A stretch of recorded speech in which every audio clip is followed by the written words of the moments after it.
imika inay inoo samaysay waxaynu maanta kaga gamaano haddii la gabiyo oo maasooyin dhaadheer la jeediyo hibo ilaahay inoo qofku siiyuunbu soo bandhig laakiin aqoonteena iyo hibadeenna inaan mataanayno oo aan labayn isku ladhno ayaa inoo muhiima weli sayrad bal adduunyada u nahay wixii la soo waarido ninka ugu weyn ee guusha sameeya waa in kalluunka laga sameeyo Thailand laga sameeyo ninka soo waarida ayaa ganacsado oo nin dadaalay ah milixdeennii saan ula soo baxno ma naqaano sidaan kalluunkeenu wiilgeena ma naqaano anigoo kale markii dee aan 7 jir ahaayoo kale ama ka yaraaba maqashaaba lagu aaminay waxaan ku soo barbaaray beecad beeruhu ugu mudan yihiin iyo xoolo halkan Jufa la yiraahdo ku dhashay haddana imika Jufa maalin dhow tagay bariis iyo baasta mooye galow iyo galey midna lagama cuno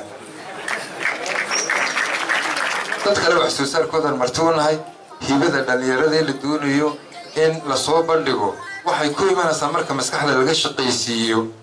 2010kii dunidu sida ahayd aqoonta bedeshay xadaarada bedeshay tiknoolajiyada keentay inaga laftigeenu inaan nolol jaan qaadna adduunyada oo aynu ku tartanno waxaynu soo saarno hibooyin kuwii kala gedisan yihiin waxaan filayaa caawa waxyaabaha halkan marka laga hadlayo in hibooyin wax dhalinyaradu soo saarta in meesha ay jirto haddii ay jirto xagga dambe kale laga sheegi doonaa laakiin hibooyinka ummadani weli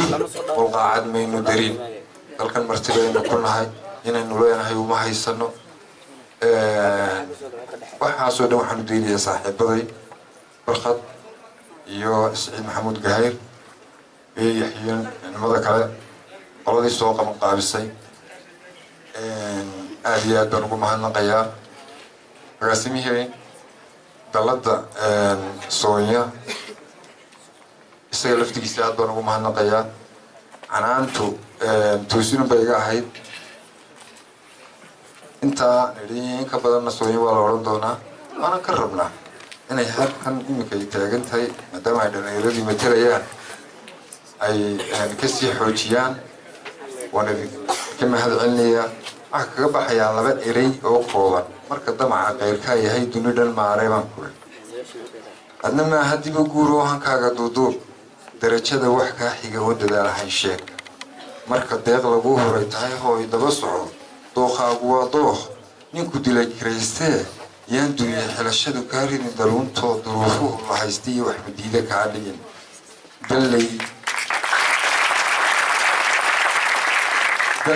adoo noqon baahi ruuxa lagu dago marna doonis ruux kale ha u gelin dunuubtoo dadka ha isku waayina fushataada daayacan aad baan idin salaamayaa